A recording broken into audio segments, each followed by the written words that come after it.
Hello, everyone, and welcome to our Teaching Gradually, the Power of Peer-to-Peer Voices author webinar. My name is Patty Webb, and I'm the Marketing Manager for Stylus Publishing. Stylus webinars bring you direct access to our authors and their latest titles. Today, I'm happy to introduce Casey Armstrong, Lauren Genova, John Wyatt Greenlee, and Dorina Samuel, editors of Teaching Gradually, Practical Pedagogy for Graduate Students by Graduate Students. Joining them will be chapter authors Zach Domock, Alicia Nypaver, Jack Sturm, and Valentine Kuchla, and Roshana Baba. For graduate students entering the classroom as a first-time instructor, it can be daunting. While there's no shortage of teaching advice from seasoned educators, our peers can offer a different perspective, one rooted in uncertainties, challenges, and victories of teaching for the first time in an increasingly diverse and dynamic educational landscape. These voices are immensely valuable, but they have been largely absent from the pedagogical literature until now. Through this interactive webinar, the editors of Teaching Gradually will provide insight into the process of compiling advice and anecdotes from graduate student instructors, highlight select chapters, and lead discussions on strategies that any new instructor could implement in their own teaching. Welcome to all of you, and thank you for joining us today. Hi, everyone. Welcome to our webinar. Thank you so much for being here. We are really grateful to you all for taking the time to learn a little bit more about what Teaching Gradually is all about. And as Patty said, I'm Casey Armstrong. I am one of the editors of Teaching Gradually, and I'm joined by my 3 co-editors, as well as 5 wonderful contributing authors who helped to make this book a success. I also have my cat Louie here with me. I was just telling my co-editors and fellow authors earlier that he tends to be attracted to voices that come on over the computer. So he jumps on my lap every time I'm participating in a Zoom session. So he will also be one of our guest panelists today. So before we get started, I just want to remind you all, especially for those of you who've not participated in a webinar, that you can see us, but we can't see you. So one of the first things that we would like to do is to get to know you all a little bit better, to learn a bit more about your backgrounds, where you're coming from. And after that, we'll jump into some deeper introductions of the 9 of us. So in order to get to know you better, because there are many of you, we have created a poll of 3 questions that we would love for you to complete for us. So Patty, if you could go ahead and launch that first question, that would be great. So here we have our first question. Are you a grad student, staff member, faculty member, or do you fulfill some other role at your current institution? And we just want to get a better sense of where you are currently at in your career. So we'll give you about 30-ish seconds to answer this question.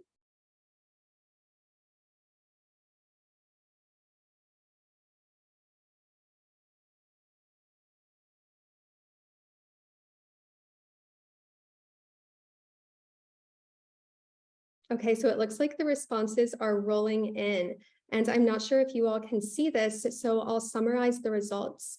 But it looks like about 9% of you are graduate students, 18% are staff members, 36% are faculty members, and 36% fulfill some other role. So with that range of roles in mind, we'd like to get a sense of how much teaching experience you have, if any. So Patty, if you could go ahead and throw up that second question, that will address this point. Okay, so how much teaching experience do you have at this point? 0 to 2 years, 2 to 5 years, or more than 5 years?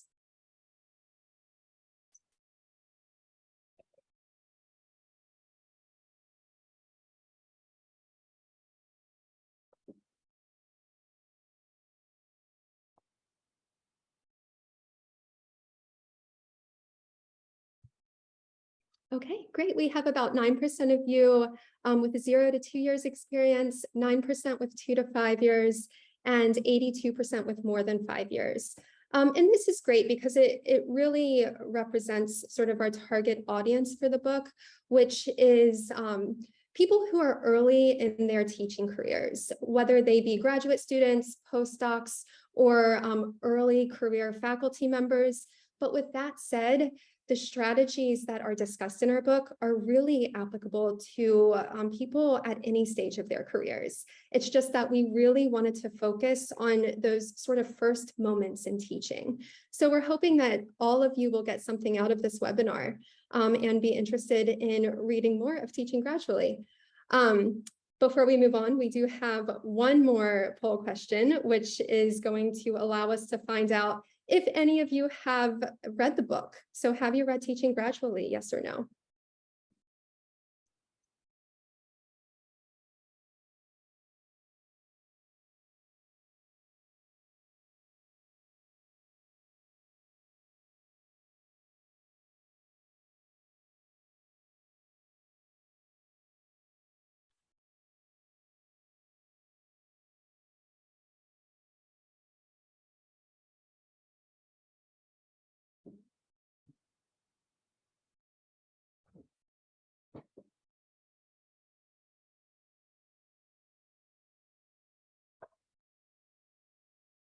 Okay, so from what I'm seeing here, none of our participants have read the book, which is exactly what we expected. And that's great. It means we're all on the same page.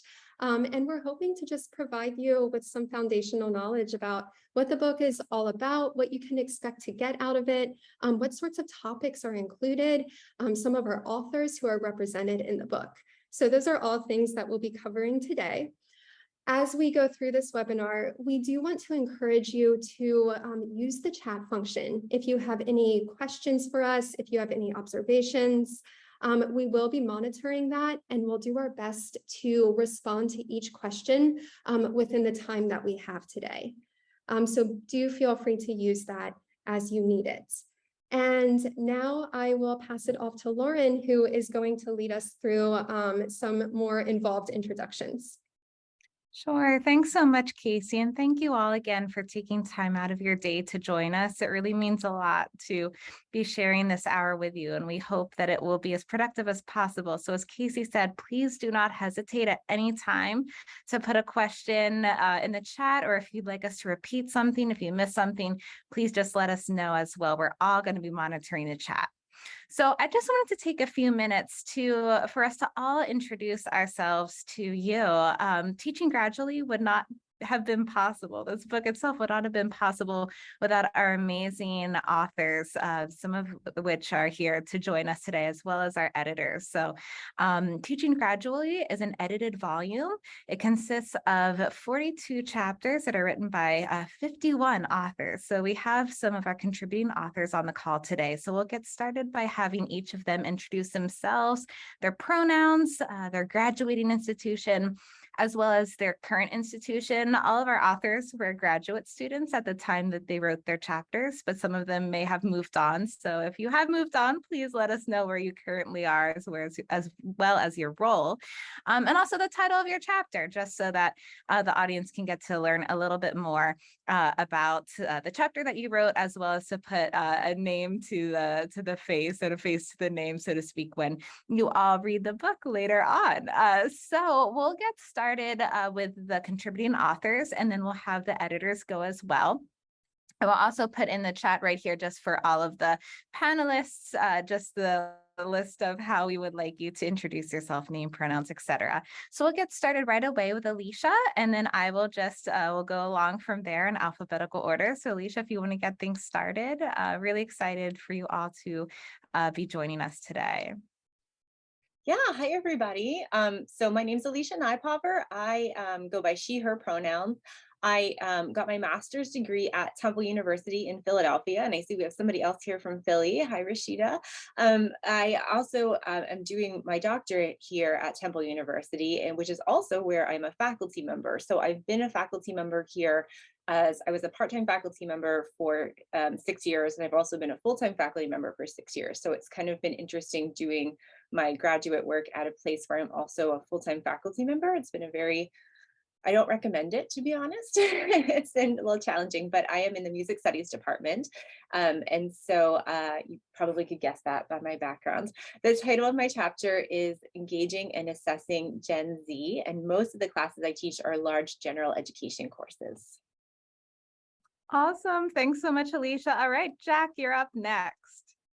Hi there, I'm Jack Sturm. I use he, him pronouns, and I went to the University of Tennessee for my master's degree, and now I'm actually back at UT, but I'm in a lecturer role now, so I'm a full-time instructor.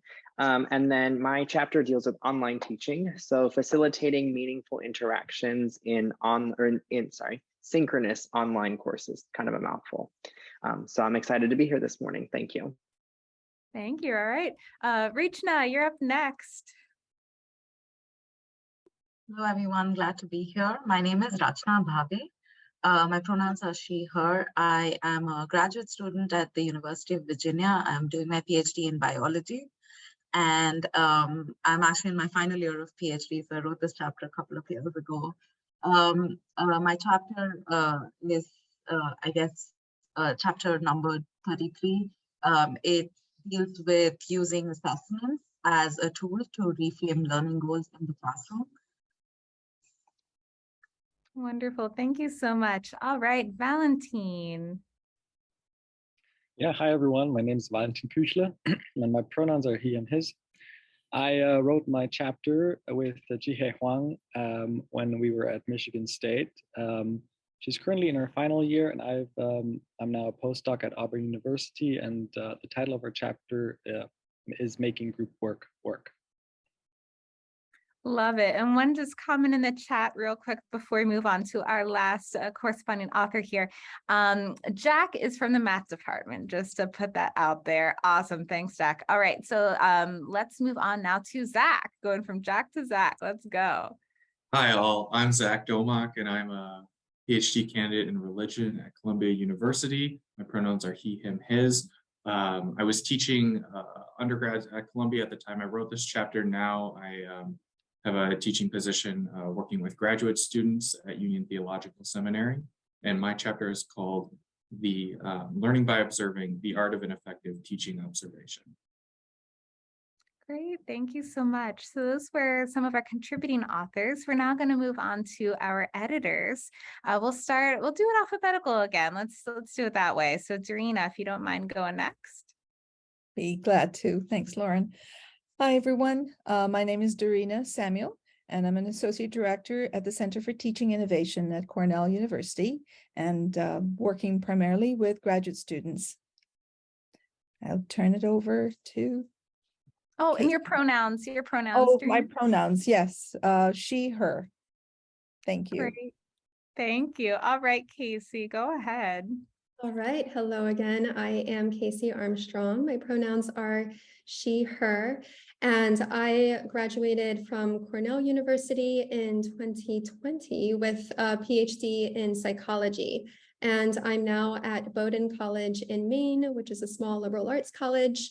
I'm in my second year there. I was a visiting assistant professor of psychology last year, and now I am working in the same department as a research associate. So my chapter, just to make it clear, Lauren and I, and also John Wyatt, who is another co-editor of the book, we all submitted chapters as well. So we sort of have a dual role of co-editor and contributing author. So the chapter that I worked on is called Teaching Your Students How to Critically Read the Primary Literature. And I had a wonderful time co-authoring that chapter with Lauren, who conveniently is up next in our introductions. Awesome. Thanks, Casey. Yeah, welcome everyone. So my name is Lauren Genova. I'm another author / editor of Teaching Gradually. So my pronouns are she, her, hers. I also graduated from Cornell back in 2020 with my PhD in chemistry and chemical biology. I'm currently an assistant professor of chemistry at the University of Delaware, which is really special to me because that's also where I went for undergrad. So it's really cool to be back full circle. And like Casey said, we both co-edited that chapter on teaching your students how to critically read the primary literature. We'll all be sharing tips, all of the authors and the editors, a little bit later on in our session of some teaching tips that you might be able to take away from our own chapters. So we'll be getting to that later on as well. We do have one more editor who will be joining us in just a couple of minutes. His name is John Wyatt. He's actually teaching a class right now as we speak. Well, actually, he's walking right now as his class finished a couple of minutes ago. So he's walking to a room that will be quiet for him to join us. So as soon as he's able to make it here, we'll pause for a second so that he can introduce himself to you as well. But I think in the meantime, we could get started by just moving on to the next section of our webinar lineup, which is basically just giving you all a little brief overview of how we got started, how this idea of this book was formed. And maybe we'll be able to give you some advice along the way of how you might be able to start a similar project yourself if writing a book is something that might be of interest to you as well. So maybe I can hand it over to either Dorina or Casey, whoever would want to start. Oh, actually, just kidding. John Wyatt has just joined us just in time, John Wyatt. We just finished doing our introductions. Would you mind just giving your name, your pronouns, where you graduated, your current role, as well as your book chapter? Of course, I'm happy to have made it just in time. My name is John Wyatt Greenlee. My pronouns are his and him. I graduated from Cornell University in medieval studies and with my PhD, and I am currently a visiting lecturer at Cornell. The chapter which I co-wrote with Critica Vitali is setting digital projects in undergraduate courses. Beautiful. Thanks, John Wyatt. Yeah, so right now we're just going to the editors. So John Wyatt, Dorina, Casey, and I were all co-editors of this book. So we wanted to just take a few minutes to kind of tell you guys how we got started and how this book project really came about. So I'll hand it off to my fellow co-editors, whoever wants to get started, and we can just take it from there. Sure, I'm happy to jump in, Lauren, since I think this really all started with kind of a smaller idea that you and I had. Lauren and I led a teaching workshop at Cornell when we were both graduate teaching assistant fellows. And our fellowship was supervised by Dorina, and we were also fellows with John Wyatt that year as well. So Lauren and I, as a requirement of that fellowship, we got to lead a teaching workshop. And our workshop that year was called Teaching Your Students How to Critically Read the Primary Literature, which might sound familiar to you by now because that was the title of our chapter eventually. And this workshop ended up being a success. We got a lot of really great feedback from participants.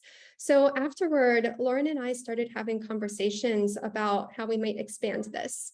And we thought that we could write a manuscript that could eventually be published in an academic journal, covering some of the strategies that we practiced in that workshop. So we took our idea to Dorina, who was so supportive of this, but she also pushed this idea a little bit further because she had actually been sort of thinking about creating a book that sort of embodied these ideas for quite some time. So I'll pass it off to her to talk a little bit more about that. Well, it was, so I've been working with graduate students. I didn't give you too much information. I worked with graduate students at Syracuse University and at Cornell University since 2009. And overwhelmingly, I would see that the value and just the amazing content that they were able to produce in their workshops. And so initially we thought, when they broached it to me, I thought, this is something we've been talking about, but it just never seemed to be the time.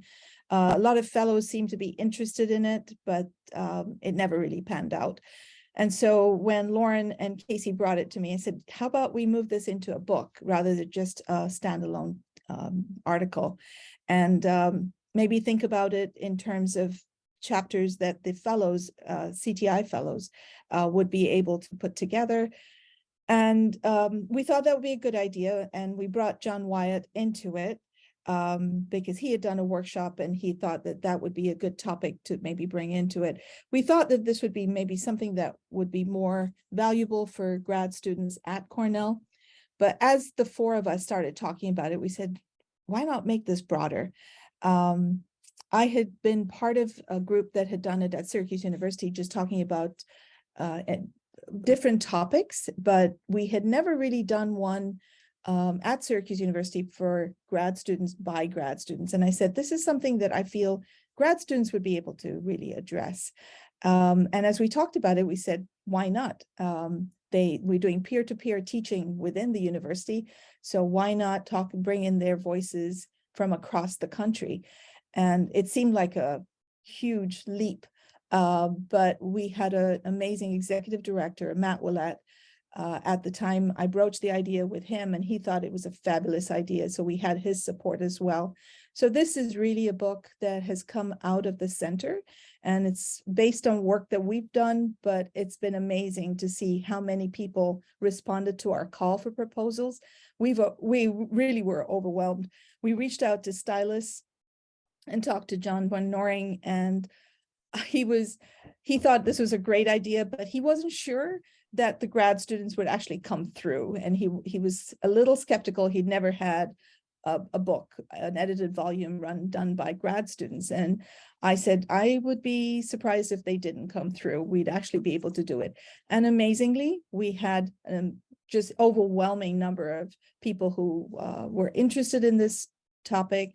But more than that, I just have to hand it to the authors, because everybody came in on time. We met our deadlines. Yeah, whatever we set right at the beginning came right through. So I really have to say it was the authors, and I think the grad students did an amazing job. So thank you to all the authors who are here and those who aren't here, and who hopefully they'll hear this. So I will pass this on to John Wyatt. I don't know if you want to talk a little bit about how you got involved with this too. Sure, no, I'd be happy to. So at about the same time that Casey and Lauren had come to Darina asking about sort of guidance for turning their workshop into an article, some point, not very long after that, I came to Darina also asking about sort of an article, although I had a less sort of developed idea. Well, I've been doing these workshops and I'm interested in turning them into something, into an article. What can I do? And she suggested both the workshop that Kritika and I had done on digital storytelling and setting digital projects as a good, we had done that very recently, as a good place to start. And then she suggested that I go talk to Lauren and Casey about not an article, but this book project. And I think, like Darina said initially, the idea was that it would be sort of an in-house project. It would be chapters primarily done by CTI fellows, produced through the center, and primarily for sort of a Cornell audience. But the more that Casey Lauren and I talked in really our first meeting when we sat down and talked about it, the more it became clear that that the kinds of materials we thought would be appropriate for this book, like we were interested in inclusion and diversity and getting a really broad swath of voices. And that's, the more we thought about it, the more that seemed to say to us that we needed to look outside of Cornell and outside of Cornell's sort of Ivy League friends too. We wanted, it's sort of, the more we talked about it, the more we thought that it was really important to get a really broad range of voices from a lot of different perspectives, cultural and economic and educational. And so that was, when we came back to Darina, that was kind of what we came back with. And so our conversations, the four of us, sort of moved on from there. And as Darina said, we sort of talked with Matt Wyatt about it, and then had a conversation with the stylist. I remember the conversation with John from Stylus, where he was very hesitant a little bit about our capacity to get all of this off the ground, because it's a lot of lift and a lot of input. We were talking about 40 chapters from grad students from all over the country, and that's a lot of cat wrangling, and so he was concerned about our ability to get everything pulled together. But I would echo Darina. Everybody was just amazing to work with. That was a concern we had coming in, that there would be people who wouldn't make deadlines, or would drop off the map for us, and it never happened. Everybody sort of met all the deadlines and was great to work with, and the end product is just fantastic. They really were. And so as for a timeline, just to help everybody kind of see the timeline that we used anyway, I believe the seed of this idea happens in spring 2019. Please correct me if I'm making any mistakes along the way here. So spring of 2019, we had this idea. We met in the summer, that summer, to draft a proposal. So one of the things that you want to do if you're interested in writing a book is you need to submit a proposal to the publishing company so they can decide whether or not they're interested in supporting the work. So we took a chance with Stylus. They took a chance on us. It worked out, which was great. They accepted our proposal. We signed the preliminary contract, so to speak, and we were off running from there. So we then issued a call for submissions. So we advertised as broadly as we could to try to get, as Doreen and John Wyatt mentioned, as broad a spectrum of voices as possible from different institutions, 4-year, 2-year universities, wide range of demographics, different backgrounds. We opened it up to everyone in North America. I should say Canada and the United States. And so we received over 250 abstracts. So we just had like about a 300-word abstract. It was like the one of the 2 major components of a call for submission. So if you're interested in writing a chapter, summarizing what you would talk about in 300 words. We just had 2 requirements related to that. It needed to touch on diversity and equity and inclusion at some point within that particular chapter. So they had to give a little brief summary about how it would touch on those topics. And at that point, then just the 300-word abstract. And everything was due around October to us of that same year, 2019. Then off for editors.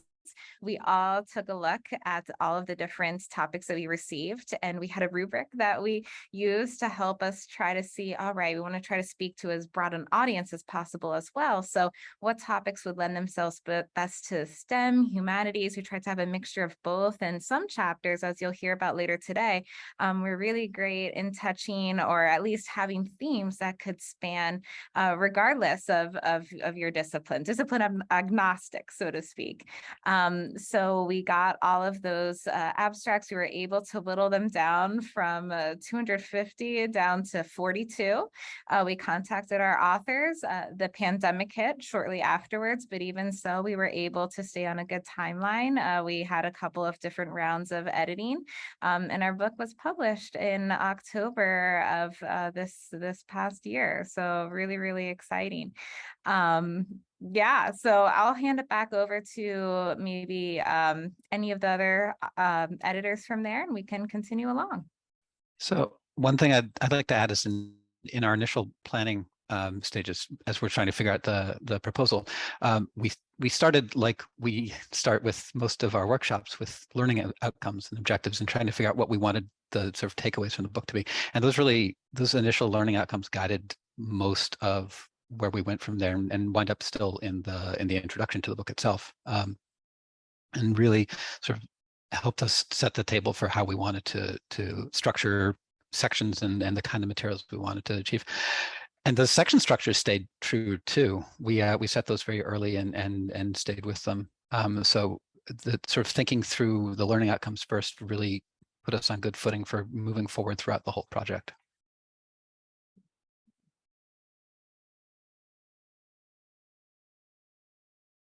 Great. Well, if you have any other questions for us regarding the process, we'd be happy to answer them at the end. But I'm going to move this along to really focus on our chapters. And so we had different sections, and we have people representing different parts of our book. And so I am going to ask the authors. We're going to do this alphabetically, as we had discussed earlier. We'll start with our authors, and then we'll have the editors do this at the end. So starting with Alicia, we're asking you to restate your title, 2 to 3 sentence summary of your chapter, and then a teaching tip or strategy that you would recommend or you thought came out of it. Sure. So my chapter is engaging and assessing Gen Z. And it's really geared toward talking a lot about ways to get Gen Z involved both in the classroom and in the online sphere, because I teach both pretty equally. And I do believe that a lot of assessment is good for Gen Z, but it doesn't have to take up a lot of your time, and you don't need to spend your entire life grading, because that's something that a lot of us don't like to do. So my chapter is really focusing on ways to find that balance of having students do a lot of formative assessments, which are kind of very low stakes assessments that give you an idea of where they are, more so than the big summative assessments, which are big projects and papers and kind of like exams and things like that, but also finding ways for you to not spend your entire life grading. So tips about, you can mark some things as complete and complete, you can give group feedback to the class. And so that just kind of come out of my years of teaching and finding the need to balance things while you're writing a dissertation and still having a 4-4 teaching load and things like that. So that's what my chapter is all about, geared specifically toward the trends that we know about this particular demographic. Is that what you were hoping for? Did you have a favorite teaching tip for us, or strategy from your chapter? I think my one thing that I also touch on is that Gen Z is very, they really like to be treated as people, and so empathy goes a long way. And this is true both with feedback and also just in how you interact with them. So they're much more likely to accept your feedback and be willing to take it seriously if you show them that you see them as a human first. And so I think keeping that in the forefront of everything you do with them, whether it's your interactions in class or through email or through your feedback, really goes a long way with helping them learn. So that would be my tip. Make sure you see them as a human and treat them as a human before anything else. Thank you, Alicia. Moving on to Jack. Sure. So my title is about a mouthful again. So facilitating meaningful interactions in synchronous online courses. So I really wanted to set this up as sort of an intro if you hadn't taught online before. And I'll say that I started writing this chapter before the pandemic hit. So it sort of was something that I thought was interesting to do online teaching. And then it became very necessary for a lot of us to do online teaching, and more people got lots of experience with it. But my main goal in sort of writing this was just thinking about a different style of online teaching than we maybe were familiar with. So this idea of synchronous, having live online class sessions, so meeting on Zoom or some other video conferencing. And so what are ways that we can make that more similar to our traditional classrooms? So things like group work in particular, how do we establish interactions between students and between us and the students?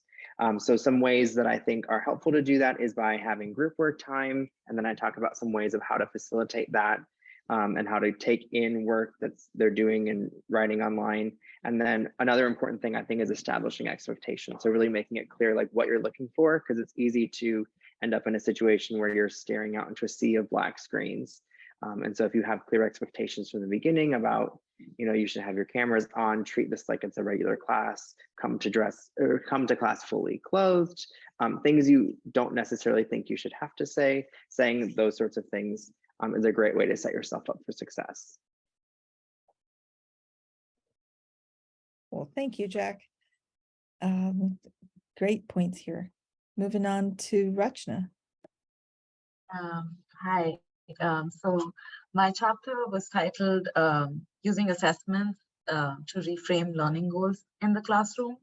And in general, the whole chapter actually was a very personal, like almost an anecdotal story of right from my first experience of teaching that class. And I was a TA for a course in human anatomy and physiology.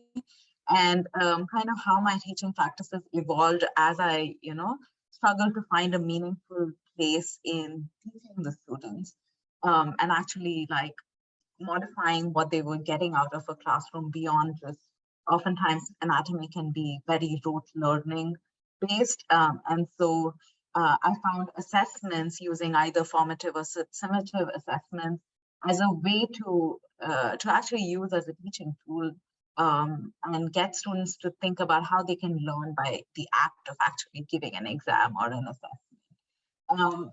And so my favorite teaching tip actually is very similar to what Alicia mentioned. I think throughout the thread, I do talk a lot about how I use those assessments, both as like my teaching assessments and the student learning assessments. Right? Like I was talking about both teacher and student assessments, and the fact that in order for us to receive that feedback, or for students to be honest with their feedback and to be honest with what they're, or to honestly receive our feedback, it requires some level of vulnerability on both ends. And one has to remember that every time when you're teaching, that, like Alicia mentioned, as a human that has emotions, and to kind of empathize with the students that they are dealing with a lot of stressors that we may not see. We may almost like feel like, okay, we care about this one class that they're taking, but they're actually going through so much more. And so just showing that you care, it's such a simple thing, but it opens up the door for very honest conversations in the classroom. And then that becomes like the pivot to then talk about, you know, what have they learned out of this, to give constructive feedback, and to show them ways of knowing and learning beyond what they may be used to. So I guess that would be my teaching tip. And since I taught this class for 5 years straight, I would say for TAs out there, don't be afraid to teach the same class over multiple years. You learn a lot out of it eventually. Good point, Rachna. Yeah, thank you for pointing out it is learner-centered, right? It is about the learner, and they are who we're focused on. To you, Valentine. Yeah, so the chapter Jihe and I wrote was making group work. And so the impetus for it was that we'd observed that a lot of times when people implement group work in their classroom, it starts with the instructor saying, okay, today we'll do group work, everyone get into groups, and that's all the information students have. And then there's, you know, that awkward looking around, awkward eye contact, who's, you know, in what group with whom, and then slowly groups will form. And if the instructor then just repeats this prompt throughout the semester, slowly the groups will usually just become people sitting close to each other, not communicating. And so we wanted to think about what are some, you know, useful strategies for having more meaningful group work. And so our chapter split into 3 sections: a section on, you know, forming groups, a section on group norms, and finally a section on group spaces. And each of them has, we discussed 3 key strategies. So we offer a total of 9 key strategies in the chapter. And so if I have to pick one, the one I'd share with you today is really about group work norms, and having discussions with your students about group work norms and not leaving that implicit. I, for instance, often on the first day of class will, you know, put up on the board, like, why should we do group work at all? What's the point? How do we want it to look like? How do we not want it to look like? And give every student a piece of chalk to, you know, write down what they think for each of these 3 things. And then we have a discussion, look across. And then if, you know, after a couple of weeks, you notice that sort of adherence to group work norms is waning, don't be afraid to have these conversations again with your students and remind them of sort of the norms you agreed upon at the start of the semester. So yeah, that would be my teaching tip. Thank you, Valentine. And then over to you, Zach. Hi again, everybody. So my chapter is called Learning by Observing, the Art of an Effective Teaching Observation. And this really came out of a workshop that I designed and had been delivering pretty much like once a semester for a few years. And that in turn came out of my experience working as a teaching consultant for the Columbia University's Center for Teaching and Learning, where I would go into different classrooms and a range of disciplines at the request of those instructors and offer them feedback based on targeted goals that we worked out in collaboration. And so my chapter takes this idea and kind of helps give readers some concrete protocols and ways that they might actually implement this in their own practice. Because I think for a lot of us, teaching observations are sometimes seen as only beneficial for the person being observed. Oftentimes they're seen as very evaluative, and they certainly still are in some ways when they're geared towards promotion and things. But I'm reframing this in my chapter as ways that it can be formative, and in particular for the person actually doing the observation. So in addition to kind of walking through a series of ways that you might structure this, because there's so much that you could focus on and pull out, but that would be just too much. So how do you keep it targeted, and how do you make it useful for yourself? And I think one kind of key takeaway that I would say that I stress is observing outside of your discipline lets you not focus so much on content, but really just on pedagogy. I find like I can still focus on pedagogy when I observe my discipline, but I also start thinking about like, I would teach that a little differently, or like, I wonder if they're going to bring up this piece of like scholarship or something. And I don't have those kind of distractions when I'm observing another discipline. And it's not so much that necessarily I'm being introduced to completely new pedagogical moves, but I'm often seeing them implemented in new ways or for different environments that I can bring back into my own teaching practice. And I would never have been exposed to those otherwise. Thank you. Thank you, Zach.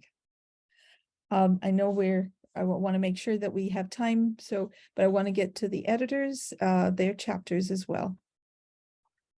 Okay, so as a reminder, Lauren and I co-authored a chapter titled Teaching Your Students How to Critically Read the Primary Literature. And we approached this chapter with the knowledge that students enter college with a whole range of comfort levels when it comes to engaging with primary literature.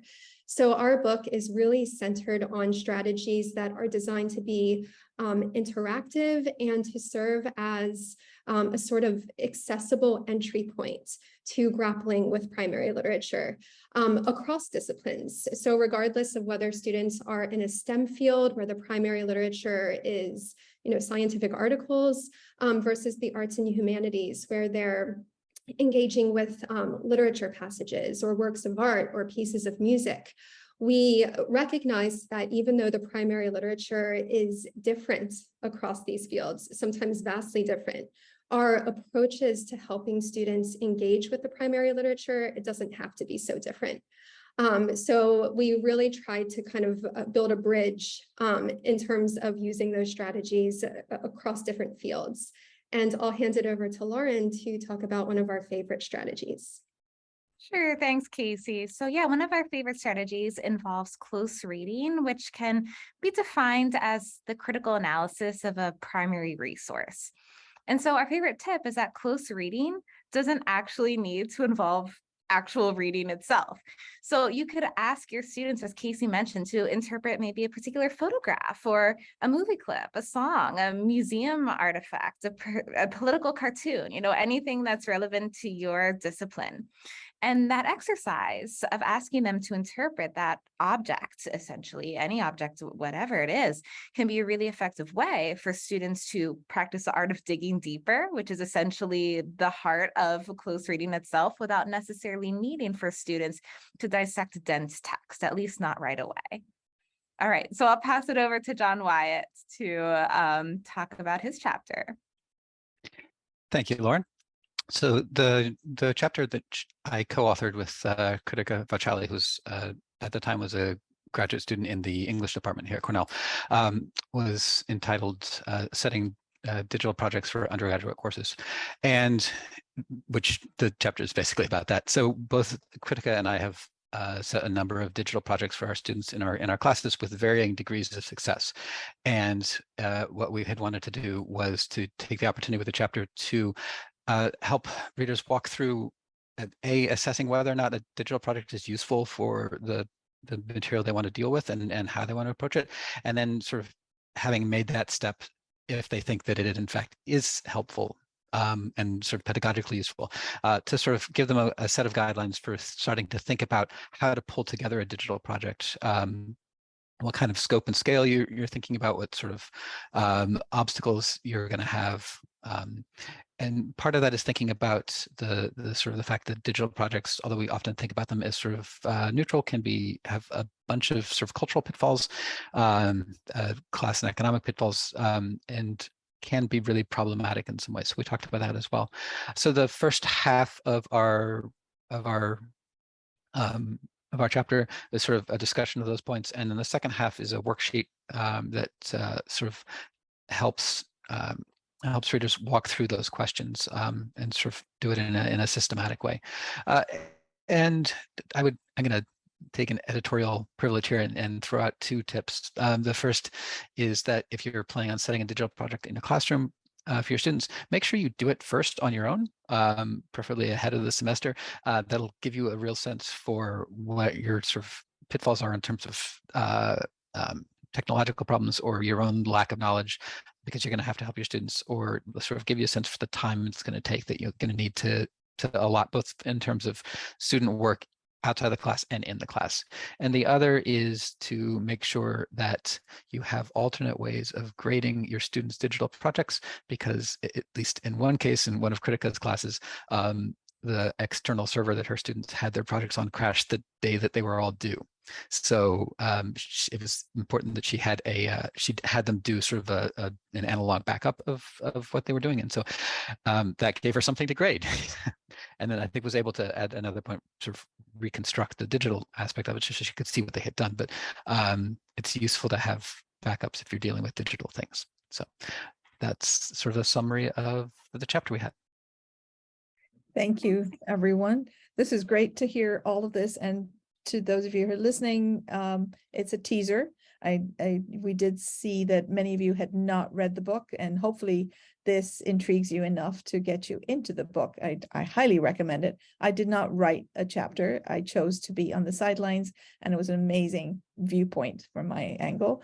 Loved what I saw, and just we have continually used strategies that have come out of these chapters in our own work at the center. So I highly recommend it. And one pointer is, if you're a grad student, or even if you're teaching, I encourage you to reach out to your center to talk to someone, as many of these authors have told us that they did too. So we wanted to open this up now for questions. And so I think, Casey, are you gonna take this? I'll moderate this part because Casey's going to close us out. Right, So yeah, we'd love to open the floor to all of you. Any questions, any and all questions are welcome. We have, as you've all heard, we have a host of different authors with different experiences, different backgrounds, different disciplines and fields. So any questions that you might have for either any author in particular or in general, we have a question that we proposed that we like to pitch to all of you, which are any challenges or obstacles that you're currently facing in your teaching, or maybe that you even faced during the pandemic, during online teaching. One of the things in our book, aside from just touching on diversity, equity, inclusion, is that we also all try to find ways to make whatever we're talking about in our chapter relevant to both in-person teaching and online teaching. So regardless if you're still teaching online or hybrid, or if you're teaching face-to-face, hopefully whatever your challenge or obstacle is, we'll have a solution for you, or at least some proposed things for you to try. So please feel free to jump right in there. We can put your questions in the chat and we can start to address them right away. And yeah, Rachana has, I think, something that she wanted to bring up as well. So feel free to start typing in your questions in the meantime. I'd actually just accidentally raised my hand, but I do have a couple of thoughts, but I think I'll save that for later and let the questions roll first. Sure. So just monitoring the chat in the meantime, Gretchen had said excellent advice to John Wyatt about having options while doing digital assignments. This is a good universal design for learning. Speaking of diversity, equity, inclusion. Exactly.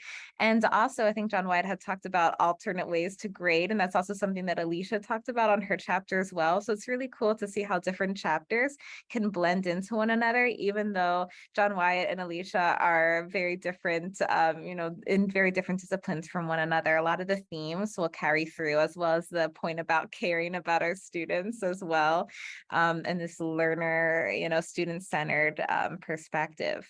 But we'd love to take some time for questions.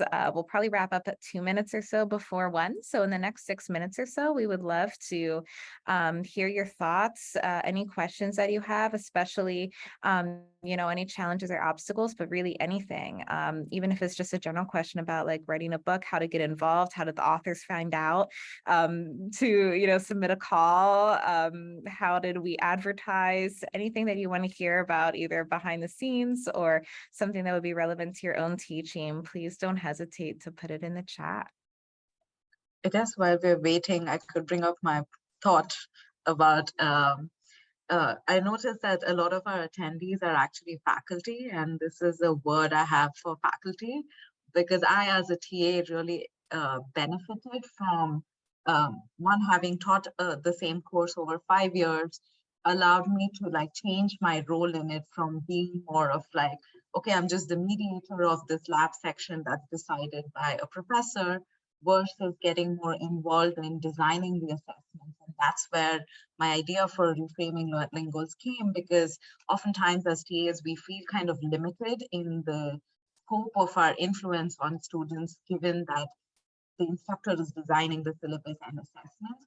So this is my request to faculty to be open-minded about involving graduate students and TAs in designing assessments and designing certain labs or modules. I think they can benefit from perspective of graduate students who are often like the intermediary or bridge between students and faculty, but also they might learn about some innovative techniques, which oftentimes I find faculty are more set in their ways, that graduate students could actually bring a different perspective to their classes. So I benefited from faculty that I was working with being like, okay, yeah, if you want to do this, you show us what you're going to design as an assessment. And then I ended up designing all the lab assessments. And in fact, when we shifted online, I designed all of the online modules too. So my role changed a lot over the time, and I benefited from faculty being open-minded about my help. That's a great point. Thank you so much, Rachna, for sharing that. We do have a question in the chat, and I'd love to open it up to any of our authors or editors on the call, as well as anybody else in the chat. If you have a response, feel free to start to type it into the chat, because I'm not sure if we'll be able to hear you, anyone from our audience. So please use the chat. So Brianna has a great question. So Brianna's situation is that she has a student who has not showed up to any discussion sections, which is 10% of the attendance at this discussion section is 10% of the overall grade in the course for this student's professor syllabus. And so Brianna has reached out 3 times to the student who hasn't been coming to discussion, has not heard back. The student did take an in-person midterm, but Brianna herself has not seen the person. And so she's not sure how to reach out to them. At some point, it seems like she's done her due diligence, but what do you think? And Brianna, remind me, are you a teaching assistant right now? I'm assuming that your role as a teaching assistant, because I do think that sometimes, so sometimes, depending on your level, what type of instructor you are, your responsibilities or roles might be, shifted a bit. So so Brianna's a TA. I'll open it up to the authors or editors and anybody else in the chat. If you have any ideas, please feel free. Yeah, is that a hand raise, Zach? Is that what I saw right there? Yeah, although I also see Alicia's hand is up, and I do actually, I was going to say, like, my comments are actually just largely building on what Alicia said earlier about seeing students want to be seen as a human being. So I find that they're much more likely to respond if, when I reach out, I frame it very much so in terms of care and concern rather than some sort of punitive or disciplinary way. So really just like emphasizing over and over again, is everything okay? Like, I'm here to support you, but I can't do that if if I'm not hearing from you. And so as long as we can communicate, like, I'll do what I can. So you're usually framing it that way rather than just like, hey, you've been missing class, like, this is unacceptable, you need to show up, this is part of your grade. Like, they're not going to respond to that. And, that is on them, but at the same time, like, I think as teachers, we care and we want to help them. So I would say, like, there is a point where you have to protect yourself. And I think that you're getting to that point very soon. But I would encourage you to like try and be as pastoral in your framing, in your language, when you're trying to draw this student back in, because they probably have something very tough going on in their life. Great point, Zach. I love that. And everybody else is also saying, +1 for that. Alicia, do you have anything else that you would like to add? Yeah, I mean, 100% agree with what Zach just said, but I would also say here at Temple, we have something called the care team, which you can write to them and they will like kind of set up a case and try to reach out to the student as well. And they're designed specifically for that purpose. You might not have something like that at your school, but maybe you have a student success center that does something similar. So I would just try to find out if there's something like that set up at your institution whose job it is to provide that additional support. I know a lot of schools have set up something like that during the pandemic for that reason. So it's worth checking that out to see if there are additional resources that can help you with that in case there's something else going on with that student. But definitely I agree with what Zach said. Try it from the perspective of, hi, I'm worried about you. I haven't seen you for a while. Are you okay? I love that. And if anybody else has a point, please let us know. In the meantime, just one other thing from the chat that Sierra said, this sounds like a fantastic book for a faculty learning community. Thank you, Sierra. We're actually really excited. Several universities and colleges around America have already adopted our book for at least graduate student framed discussions and learning communities. So it's actually really exciting. In addition to you guys getting a sweet deal for a discount on our book that will be announced to you at the very end of our session today, we also are currently compiling, the editors and I are currently compiling with help from our authors, 2 to 3 guided questions from each of our authors chapters that the authors are providing to help serve as just kind of like a reading guide and kind of like a discussion like springboard for your graduate students, or even like we had said before, early career faculty. I feel even it's interesting. I shared our book with some of my colleagues who are more seasoned faculty, and they're like, it really doesn't matter what level you are. There are always new things to learn, especially with Gen Z, right? The new generation, everything's always changing. So hopefully, regardless of what level you are, there will be something that will resonate within you when you are reading this book. But yeah, we'll have those discussion questions to help guide you. And we'll share that after we have them all compiled. So Patty from Stylus will help us disseminate all of that. Yeah, so we're running out of time. So what I'll do is just take a quick couple of minutes to wrap up here. Lauren, thank you for bringing up our discussion questions. We do want this book to generate discussions. That's kind of the whole point of it. We really came into this project wanting to establish a dialogue between early career graduate student instructors. So we're hoping to continue this dialogue in other modes and formats going forward. We just want to take a minute to go through many thank yous. First of all, thank you to all 51 of our authors who helped to bring this book together, but especially to the 5 authors who could join us today. You all have just been genuinely a joy to work with, and we're so thankful to you for taking the time to help out with this book. It was so much fun. We often talk about how sad we are that it's over, even though at the time it felt like this huge responsibility, and now we all just miss it. So we're really glad to be here today. And we also want to thank Stylus for supporting us through this journey. Stylus has been wonderful to work with. And we would recommend Stylus to anyone really who's interested in publishing a book or reading books related to pedagogy. So thank you to Stylus. And of course, thank you to all of the editors of Teaching Gradually who are here. And I think that is it. I think Patty was going to jump on to wrap up a couple things as well. But before she does that, finally, thank you to all of you, to all of our attendees for being here and for engaging with us. We're really thankful to you for taking the time to hang out with us for an hour, and we hope to be in touch later. All right. Thank you to all of our authors for sharing their time with us today. And thank you to everyone who tuned in live with us this afternoon on Zoom. If you're interested in ordering Teaching Gradually, use code GRAD20, that's GRAD 20, to get 20% off the book and free shipping from Stylus. I will share the link and code in the chat bar. The webinar video replay will be available next week and shared on all of our Stylus social media feeds. Registrants will also receive a follow-up email with all of the links shared today. Also, visit our Stylus webinar calendar to check out our upcoming webinar events. If you have any feedback on this webinar or any requests for future webinars, please feel free to email us directly at stylusinfo@styluspub.com. Thank you all again and have a great afternoon.